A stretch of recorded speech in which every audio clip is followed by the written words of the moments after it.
Eh bien, je voudrais souhaiter à tout le monde un bon après-midi. Il est midi, notre heure de début, et c'est pour notre session Lunch and Learn aujourd'hui, où nous voulons simplement mettre tout le monde à jour sur les informations les plus récentes concernant la réponse des écoles publiques de Columbus à la croissance. Cette présentation contiendra beaucoup des mêmes informations que celles que nous avons présentées en ligne mercredi soir dernier, avec seulement quelques petites mises à jour. Encore une fois, nous faisons une présentation publique ce soir à 18h30 au lycée de Columbus. Nous la tiendrons dans la salle de concert et nous sommes toujours ravis de répondre aux questions, que ce soit dans la boîte de discussion aujourd'hui ou en personne. Je tiens donc à remercier tout le monde d'avoir pris le temps, pendant leur pause déjeuner, d'être ici aujourd'hui. Comme beaucoup d'entre vous le savent, le district a parlé de façon constante de la croissance au sein de la communauté. C'est en quelque sorte en attente et une partie est déjà en cours en ce moment. Au printemps dernier, nous avons fourni beaucoup d'informations actualisées. Au 1er août, nous savons qu'il y aura 1800 nouvelles portes à Columbus d'ici 2029 et le premier projet de développement sur la 8e rue devrait être achevé d'ici l'automne 2026, ce qui signifie que nous verrons certains de ces élèves à Centennial Elementary dans notre collège et dans notre lycée. L'expansion du logement semble suffisante pour accueillir environ 3500 personnes supplémentaires dans la communauté. Et en 2024, le recensement a indiqué qu'il y avait 25 26 habitants à Columbus. Toutes les informations ci-dessus incluent l'ensemble des constructions résidentielles, mais nous avons identifié 5 des plus grands projets de développement et je vais vous les montrer à la page suivante afin que vous puissiez voir comment cela va impacter notre district scolaire. C'est un boom de croissance similaire à celui que nous attendons, qui s'est produit entre 2014 et 2019, et pendant cette période, les écoles publiques de Columbus ont accueilli environ 800 élèves supplémentaires. Donc depuis 2009, notre effectif est resté assez stable, ce maintenant autour de 4200 élèves, mais avec cette prochaine poussée de croissance, nous prévoyons d'accueillir entre 350 et 550 élèves supplémentaires, et cela d'ici 2030. Donc, lorsque nous examinons les zones qui ont un impact sur le district, nous nous concentrons sur 5 projets de développement. L'un d'eux aura un impact sur l'école primaire Lost Creek, et il s'agit du projet North Creek. Il se trouve près de l'église Highland, et il y aura 110 logements ajoutés dans ce complexe de style condo et appartement. Les 2 suivants que nous examinons sont Farmview, qui termine la construction de duplex juste à l'ouest de l'aéroport. Ces élèves iraient à North Park. Et celui qui a eu la plus grande influence sur nous en tant que district, nous l'avons découvert en septembre dernier, c'est le projet Cottonwood. Le projet Cottonwood se trouve juste à l'ouest du Parkway, juste à l'ouest de Walmart. Ce projet comptera 570 logements, presque une ville dans la ville, et tous ces élèves iraient à North Park.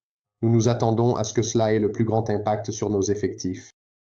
Au sud, nous avons 2 projets qui auront un impact sur l'école primaire Centennial. Le premier est le projet Meadow Ridge Vitality Village.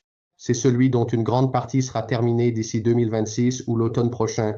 Cela représente 350 unités ou logements. Et puis il y a le projet Quail Meadows qui compte 70 unités. Ceci irait également à Centennial. Vous remarquerez que les 2 écoles primaires non concernées sont Emerson. Emerson est déjà à pleine capacité et c'est une école à 2 filières, ce qui signifie 2 enseignants par niveau. Et puis West Park, qui est également à pleine capacité, compte 2 enseignants par niveau, où c'est un bâtiment à 2 filières. Nous avons donc la chance que les 2 écoles qui sont à pleine capacité ne soient pas concernées, mais nous n'avons pas non plus de croissance dans ces autres écoles primaires. C'est donc ce qui motive vraiment beaucoup de nos discussions pour gérer la croissance. Alors, quel est l'impact actuel? À l'heure actuelle, vous ne pouvez pas inscrire votre enfant dans l'école primaire de votre quartier si elle est pleine, et cela dépend du niveau. Et en ce moment, dans 4 de nos 5 établissements, nous n'acceptons plus aucune inscription après le début de l'année scolaire. La seule exception, c'est Centennial, et comme vous pouvez le voir, après l'automne prochain, lorsque les nouvelles maisons seront ouvertes, nous prévoyons que toutes nos écoles primaires seront à pleine capacité. Nous devons toujours trouver de la place pour les élèves et nous le ferons, mais pour l'instant, il n'y a aucune garantie que vous puissiez inscrire votre enfant dans l'école de votre quartier. Nous n'avons pas de salle vide, et donc le principal problème dans nos écoles primaires, c'est que nous ne pouvons pas ouvrir de nouvelles sections pour les niveaux. Nous devons soit augmenter la taille des classes, soit commencer à supprimer certaines autres offres dans ces salles de classe, dont certaines que nous sommes tenus de proposer selon la règle 10. Donc actuellement, nous maintenons la taille des classes entre 20 et 26 élèves, et cela concerne les classes ou sections, sauf pour la maternelle.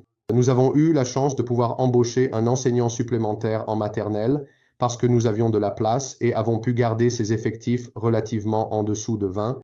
Sans cet espace supplémentaire, mon autre inquiétude est que nous atteindrons entre 28 et 35 élèves par classe pour chaque enseignant, et cela deviendrait la taille moyenne des classes au collège. Et donc, ces chiffres sont un peu préoccupants. Actuellement, nous avons le plus grand collège du Nebraska. Nous avons 1207 élèves de la 5e à la 8e année. Si vous comparez cela à Norfolk, Norfolk compte 1253 élèves dans ces mêmes niveaux. Ils sont répartis dans 2 bâtiments, un pour les 5e, 6e et un autre pour les 7e, 8e. Vous pouvez donc voir qu'en déplaçant la 5e année, ce qui fait partie de nos plans, cela va ramener la taille de notre collège à un nombre plus gérable. Nous avons fait quelques recherches sur l'impact de la taille des classes. L'étude de Hanover a révélé certains points clés que nous avons examinés. En réalité, il y a des avantages significatifs lorsque l'on peut réduire la taille des classes à 15 élèves ou moins, ce que nous avons réussi à faire en maternelle. Nous sommes très enthousiastes à l'idée de voir quel sera l'impact de cette mesure sur nos nouveaux apprenants. Pourquoi la maternelle? Seulement 40% de nos élèves de maternelle avaient fréquenté une école préscolaire avant d'entrer à l'école. Si vous pouvez maintenir la taille de votre classe entre 16 et 25 élèves, cela devient vraiment le nombre optimal, car il n'y a pas d'impact mesurable, ni positif ni négatif, ce qui signifie que vous atteignez le point cible. Comme vous pouvez le voir à partir de certaines autres préoccupations, les plus grands bénéfices se situent en maternelle et dans les 3 premières années du primaire, ce qui constitue une grande partie de notre sujet de discussion, en particulier pour les élèves issus de minorités et de milieux défavorisés. Donc, des classes plus grandes signifient aussi pour le primaire que nos professeurs d'éducation physique auront des groupes plus nombreux ou devront réduire le nombre de cours proposés. Et cela s'explique par le fait que, dans 3 des 5 bâtiments, la cantine et le gymnase sont partagés. Cela limite donc le temps que nous pouvons consacrer à l'éducation physique et peut vraiment réduire la durée de la pause déjeuner. La musique qui est actuellement proposée dans une salle dédiée, et ces salles sont aménagées pour cet environnement d'apprentissage, eh bien, il faudrait soit réduire l'offre, soit demander aux professeurs de musique de se déplacer et d'essayer d'enseigner la musique dans une salle de classe ordinaire. Pour le collège, en ce moment, nous sommes vraiment préoccupés par la gestion des pauses déjeuner. Faire passer 1200 élèves à la cantine en une journée, c'est beaucoup. Si nous commençons à ajouter plus d'élèves, cela va vraiment nous obliger à avancer ou retarder les horaires du déjeuner, en plus d'avoir des effectifs de classe assez importants. Nous n'avons pas d'espace supplémentaire au collège. Actuellement, d'un point de vue opérationnel, ce nombre d'élèves met beaucoup de pression, non seulement sur la taille des classes, mais aussi sur le fonctionnement même du bâtiment. Alors, que proposons-nous?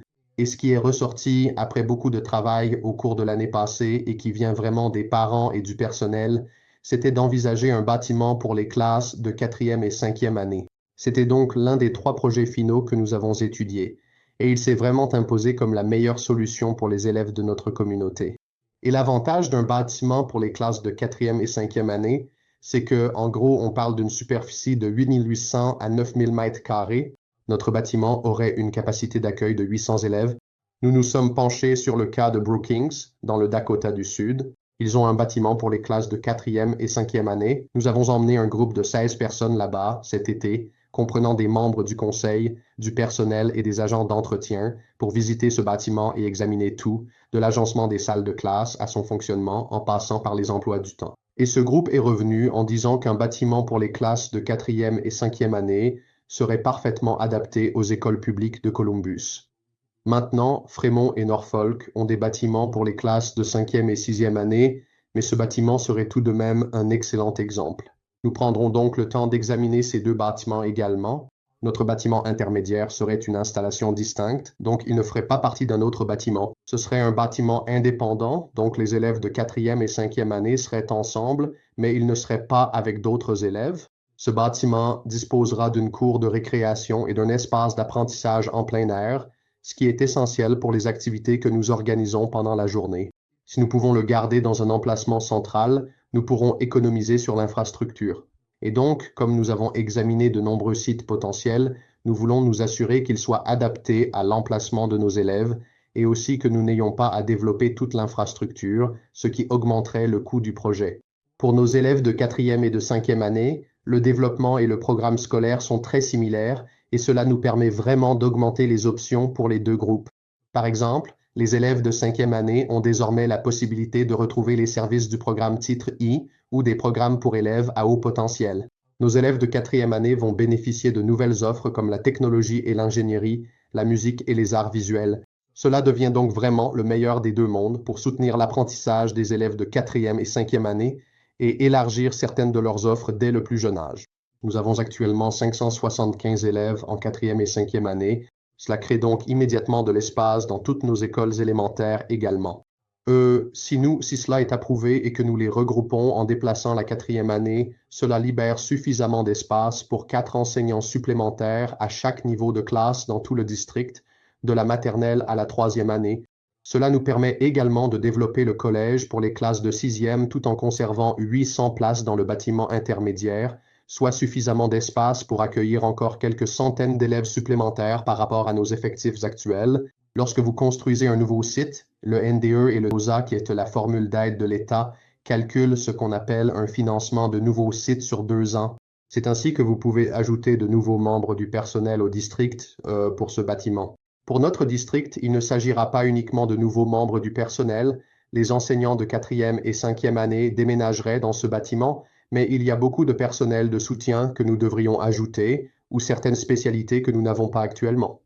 Donc, cette allocation de sites sur 2 ans nous permet de bénéficier pendant 2 ans d'une aide de l'État pour financer cela, jusqu'à ce que nous puissions l'intégrer dans notre formule budgétaire d'ici quelques années. Nous savons que l'un des plus grands défis, quel que soit l'endroit où nous construisons un bâtiment à Columbus, c'est la circulation. C'est pourquoi nous avons actuellement un contrat avec Benesch pour réaliser une étude de circulation. L'étude de circulation a commencé la semaine dernière. Nous savons qu'il y a des questions. Pourquoi faites-vous l'étude de circulation maintenant alors que des travaux sont en cours sur la Highway 30? Nous devons commencer la construction ou lancer l'étude de circulation maintenant afin de pouvoir disposer des données à partager avec les électeurs avant qu'un éventuel emprunt obligataire ne soit soumis au vote avec toutes les informations nécessaires. Et encore une fois, avec les travaux en cours, nous savons aussi que cela représente le pire scénario possible pour la circulation, ce qui va nous aider à déterminer le meilleur emplacement pour le bâtiment. Donc actuellement, le principal site étudié se trouve sur le terrain du collège. Il serait situé sur le côté nord de la propriété. Le carré bordeaux représente un exemple de l'emprise étudiée. Cela pourrait légèrement se déplacer vers l'est, l'ouest ou le nord. Cela ne se déplacera pas vers le sud. Nous ne voulons pas que ce bâtiment soit à côté ou relié au collège. La zone en blanc correspond au parking est actuel, à la fois les parties nord et sud. C'est en cours d'étude car tout cela serait aménagé si ce site était choisi, afin d'assurer la meilleure circulation possible et une situation de dépose optimale pour les 2 établissements. Gardez à l'esprit que les élèves de 5e sont déjà au collège, donc déplacer les élèves de 5e dans ce bâtiment n'entraîne pas d'augmentation du trafic. Nous étudions l'impact qu'aurait la présence des élèves de 4e à cet endroit. J'ai donc parlé de l'étude de circulation et voici un exemple en ce moment de ce que Benesch examine. Ils ont déjà identifié avant même l'étude et en travaillant avec nous les principaux défis auxquels nous faisons face. Vous pouvez voir que nous étudions la circulation tout autour du bâtiment, tous les carrefours, la circulation entrant et sortant ou l'entrée et la sortie du parking. Nous examinons tous ces aspects.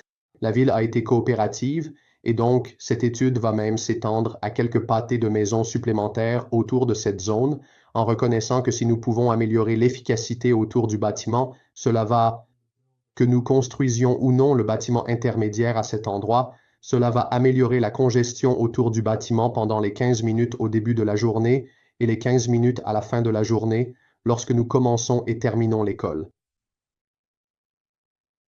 Quelles sont les données préliminaires si les écoles publiques de Columbus décident de construire un bâtiment intermédiaire? Nous devrions émettre une obligation de construction. D'après toutes les données dont nous disposons, le projet s'élèverait à 43,6 millions et cela comprend tout, depuis le premier coup de pelle jusqu'à l'ouverture des portes et l'accueil des élèves à l'automne 2028. Donc, selon les données d'évaluation actuelles, une obligation de 43,6 millions de dollars aurait l'impact suivant sur la taxe scolaire.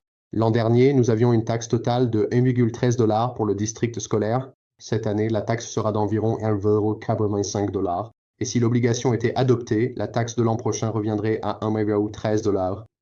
Bien que ce soit le même montant que la taxe de l'an dernier, il y a un véritable impact net puisque notre taxe diminue cette année. Donc cette augmentation de 4,5 cents, si nous adoptons l'obligation, représente environ 45 $ par tranche de 100 000 $ de valeur d'évaluation par an. Si vous souhaitez calculer quel serait l'impact pour vous, vous pouvez multiplier votre valeur d'évaluation par 0,0045. Cela vous indiquera l'augmentation totale des impôts. Si vous divisez ce montant par 12, vous obtiendrez l'impact mensuel. Je vous dirai qu'en moyenne, pour une maison moyenne à Columbus, dans la fourchette de 300 000 à 400 000 $, vous pouvez vous attendre à un impact d'environ 15 $. Entre 12 et 15 $ d'impact mensuel, mais je pense que chacun devrait regarder comment cela vous affecte individuellement, sachant que cela fait partie de nombreuses décisions. Encore une fois, le personnel, ce n'est pas quelque chose dont nous aurons à nous soucier car cela est couvert par l'allocation du nouveau site pour l'année. Après 2 ans, cela est intégré dans notre formule budgétaire. À ce moment-là, il devrait y avoir peu ou pas d'impact sur notre budget ou sur la façon dont cela affecte les contribuables. Il y a eu des discussions sur la raison d'un bâtiment intermédiaire. Eh bien, un bâtiment intermédiaire est en réalité une école primaire, simplement un peu plus grande avec quelques offres supplémentaires. Mais elle n'a pas les offres spécialisées ni le besoin d'installations sportives et d'activités, le besoin d'installation pour les activités sportives et autres. Par exemple, il y a 2 écoles que nous avons pu examiner et qui seraient similaires à ce que nous aurions besoin de construire. Si nous construisions un autre collège, nous serions sur un minimum de 55 à 55,5 millions et jusqu'à 60 millions si nous voulions construire quelque chose de similaire au Bluestem Middle School à Omaha. Ce serait à peu près la taille dont nous aurions besoin. Cela n'inclut aucune infrastructure, ni, selon l'endroit où vous le construisez, ce que cela implique pour le site. Donc, 55 à 60 millions, c'est une augmentation considérable par rapport au bâtiment intermédiaire. Un nouveau lycée dont Columbus n'a pas besoin pour le moment. Juste pour vous donner une idée, Bennington construit un lycée qui aura à peu près la même superficie que le Columbus High School. Cette obligation a été approuvée à 110 millions. Vous pouvez donc constater la forte augmentation des coûts.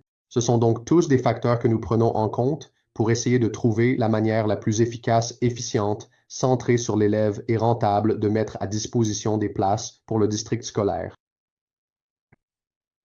Donc, quelques discussions à long terme. Que signifie l'adoption de l'obligation et la construction pour les écoles publiques de Columbus? Eh bien, le bâtiment intermédiaire ouvrirait en 2028. Nous savons qu'à partir de l'automne prochain, une partie des travaux de construction sera terminée, mais l'essentiel sera achevé en 2028-2029.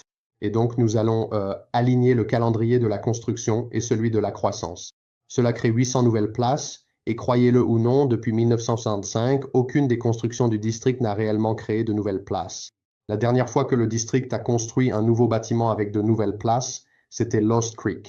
Depuis 1965, nous avons réalisé quelques projets de construction, mais il faut se rappeler que souvent, nous construisons quelque chose d'un peu plus grand, nous déplaçons certaines personnes, puis nous fermons un bâtiment. Ainsi, nous avons créé un nombre minimal de places parce qu'il y avait toujours eu une croissance relativement faible à Columbus. Nous sommes dans une situation où nous devons créer un grand nombre de places, environ 800, pour vraiment faire face à la croissance que nous prévoyons dans les 3 à 5 prochaines années. Il n'y a pas d'autres projets associés à cette obligation. Tout est destiné aux bâtiments intermédiaires. Cela serait clairement indiqué sur le bulletin de vote de l'obligation, mais je veux simplement être très clair et transparent avec tout le monde. Nous entendons souvent parler de la crainte de perdre notre esprit de petite ville, surtout dans nos écoles, et notre priorité est de conserver de petites écoles élémentaires de quartier et de traiter la question de la taille du collège. Nous voulons que nos écoles gardent cet esprit de quartier propre aux petites villes, et nous pensons que le bâtiment intermédiaire nous aide à atteindre cet objectif. Le terrain de la 3e avenue que nous avons acheté il y a quelques années était destiné à une nouvelle école élémentaire potentielle. Lorsque nous avons tenté une obligation en 2023, ce terrain serait toujours utilisé pour une future école élémentaire. Si vous vous souvenez du graphique avec la carte thermique, cela se situerait près du lotissement Cottonwood, et le lotissement Cottonwood se trouve près de la voie rapide, 570 logements. Nous prévoyons qu'à un moment donné, cela s'agrandira probablement. Lorsque ce sera complet et que cela s'étendra, ce serait le moment idéal pour que le district et la communauté envisagent une école élémentaire dans la zone de la 3e avenue. Encore une fois, cela correspond à la philosophie de l'école de quartier, et donc le moment dépendra vraiment de la date à laquelle tous ces logements seront terminés et occupés. Voici donc un aperçu de l'endroit où nous en sommes concernant la feuille de route. Tout le travail préalable que nous avons accompli, une année de rencontres avec la communauté, Groupe de discussion. J'ai eu l'occasion de parler avec des groupes dans la communauté et j'apprécie cette invitation. Il serait bienvenu de rencontrer n'importe quel groupe, quelle que soit sa taille, pour répondre aux questions. Mais nous avons mis à jour les données d'inscription et discuté de la croissance avec la communauté. Et de juin à août, nous avons travaillé pour déterminer quel serait le meilleur projet final, quel en serait le coût, mis en place l'étude de circulation, puis fait appel à des experts pour nous aider et nous guider afin que nous puissions prendre des décisions claires avec toutes les informations nécessaires. Ce lundi, le conseil d'administration votera sur une résolution visant à organiser un référendum et une élection pour une obligation de 43,6 millions de dollars afin de construire et d'équiper une école intermédiaire pour les classes de 4e et 5e année. Si le Conseil adopte cette résolution, l'élection aura lieu le 4 novembre. Ce sera la date limite de dépôt des bulletins de vote pour l'élection spéciale. Nous attendrons de savoir s'il s'agira d'un vote par correspondance ou en bureau de vote. La plupart des élections spéciales se sont déroulées par correspondance, mais la date serait le 4 novembre et c'est ouvert à tous les électeurs inscrits du district scolaire public de Columbus. Et donc, si vous n'êtes pas un électeur inscrit, vous avez jusqu'au 17 octobre pour vous inscrire ici dans le comté de Clark si vous habitez dans le district scolaire afin de pouvoir participer à cette élection spéciale. Donc rapidement, je voudrais vous présenter les personnes que nous avons intégrées à notre équipe, juste pour être totalement transparent à propos de notre équipe. Du côté du district, moi-même j'agis en tant que responsable du district. Monsieur Léonard Kwiatkowski, notre directeur des opérations et des installations, supervise la manière dont nous procédons au sein du district. Et nous faisons appel à Nicole Anderson, qui est notre responsable de la communication, pour gérer toutes les communications du district. Une des raisons pour lesquelles nous avons choisi de garder tout cela en local, c'est que c'est un projet de Columbus et nous avons besoin de personnes qui comprennent parfaitement Columbus et qui sont ancrées dans la communauté. Nous avons la chance d'avoir Derek Sharman, qui est parent à Centennial et possède une entreprise ici en ville et qui dirige notre comité communautaire.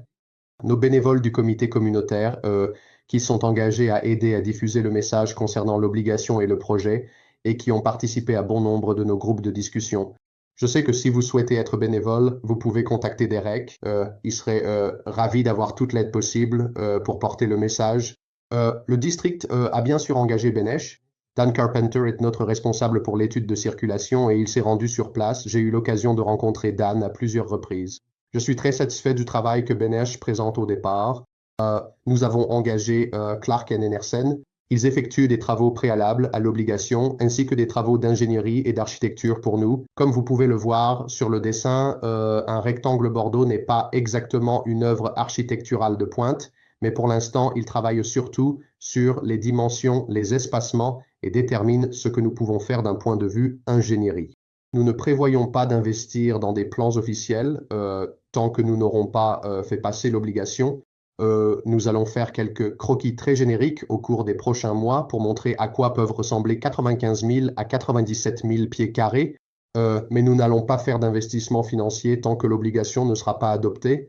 Nous travaillons avec Northland Securities, donc Jay Spearman et Tobin Buchanan sont nos souscripteurs d'obligations.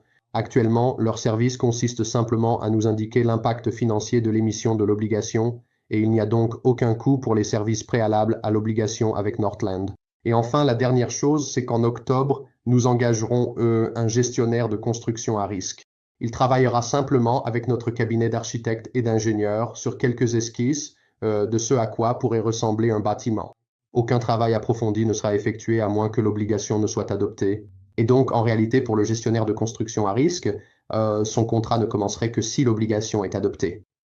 Voici donc l'équipe que nous avons réunie pour nous accompagner jusqu'à la date de l'obligation et l'équipe que nous utiliserions ensuite pour démarrer rapidement si l'obligation est adoptée. Maintenant, je voudrais partager avec vous quelques-unes des ressources. Donc, si vous souhaitez un lien vers les informations de la Chambre, là où nous avons obtenu les données du recensement, l'étude Hanover ou le site d'inscription des électeurs, tout cela est disponible. Ces ressources seront également disponibles dans tout ce que nous enverrons afin que chacun puisse vérifier les sources que nous utilisons pour fournir ces informations. Donc, à ce stade, je suis prêt à commencer à répondre à toutes les questions que vous pourriez avoir. Et Nicole Anderson est assez gentille pour s'occuper de notre boîte de discussion en ce moment. Donc, si vous souhaitez écrire quelque chose dans le chat sur Facebook, nous serons ravis de répondre à vos questions.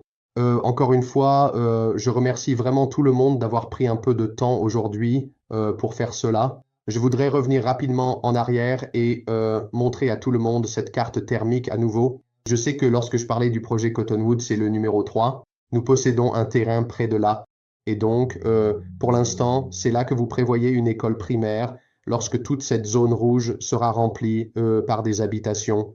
Cela inclurait aussi une partie de la zone là-bas. Donc, c'est juste pour aider tout le monde à comprendre cela. Alors, la première question que nous avons est, que se passe-t-il si l'emprunt n'est pas adopté? Le district a essayé en 2023 et 2024 d'organiser une élection pour un emprunt afin de répondre à la croissance. Nous avons probablement les meilleures données sur la croissance que nous ayons eue au cours de ces 2 ou 3 années. En ce moment, nous présentons un plan qui ajoute 800 nouvelles places dans le district de la manière la plus rentable possible.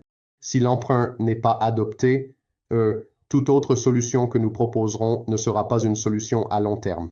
Et nous avons entendu de la communauté que lorsque l'on propose quelque chose à adopter et que ce n'est pas une solution à long terme, ils sont un peu déçus du résultat à long terme. Et donc, cela signifie probablement que nous allons devoir examiner ce que nous pouvons faire avec l'espace existant. Cela va entraîner des tailles de classe vraiment très importantes. Le district, en raison de la sécurité, de la sûreté, de certains codes et du simple coût, ne va pas installer de préfabriqués dans le district scolaire. Nous avons fait des recherches, c'était l'une des grandes suggestions au printemps dernier. Les préfabriqués, c'est comme jeter de l'argent par les fenêtres. Si une communauté n'approuve pas un investissement dans les enfants, la communauté ou les écoles, je n'imagine pas qu'elle accepterait de gaspiller de l'argent dans un préfabriqué. Donc, si cela n'est pas approuvé, nous serons dans une situation difficile. Il n'y a pas de plan B pour l'instant parce que nous pensons que c'est la meilleure solution pour notre école et notre communauté. Combien de temps faut-il pour rembourser une obligation? En général, une obligation se rembourse sur 25 à 30 ans pour être totalement payée. Nous avons actuellement une obligation en cours. Comparé à d'autres districts de notre taille, j'ai fait quelques recherches en regardant par exemple Millard, Elkhorn, Fremont, des gens des districts qui ont fait des constructions récemment. Notre endettement obligataire fonctionne, se compare vraiment bien à ces exemples. Maintenant, quand il y a de la croissance, et donc vous savez, si vous regardez, Kearney est un autre bon exemple, quand vous avez ce type de croissance, votre endettement obligataire ne reste pas toujours stable. Donc, sur environ 25 à 30 ans, en général, l'impact sur les contribuables diminue. Je suis arrivé en 2020, j'étais le directeur financier quand j'ai commencé ici à Columbus. Nous avons refinancé l'emprunt obligataire du lycée à ce moment-là. Nous avons économisé environ 11 à 13 millions d'intérêts grâce à la manière dont nous l'avons refinancé.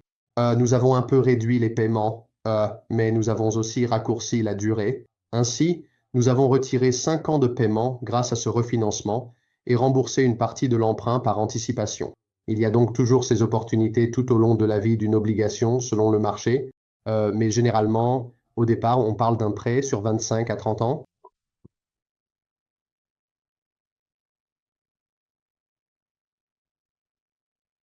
Et encore une fois, juste pour rappeler, parce que c'est une excellente question, quel est l'impact? Donc, vous savez, nous remboursons toujours une obligation actuellement et 1,13 $ pour l'année scolaire dernière. C'est 9 cents de moins que lorsque l'obligation a été votée. Pour le lycée, 1,08 $ va faire baisser ce montant de presque 16 cents. Et donc, même en revenant à 1,13 $, si nous adoptons cela, on ne revient pas au niveau de l'obligation du lycée. Et donc, à mesure que la communauté grandit, cela a tendance à répartir ce coût. Il faut reconnaître que devoir faire cela par le biais des taxes foncières est toujours une demande difficile. Et donc, nous avons essayé d'être très respectueux et conscients de ce défi pour notre communauté, alors que nous avons travaillé avec tous les différents groupes pour élaborer le meilleur plan.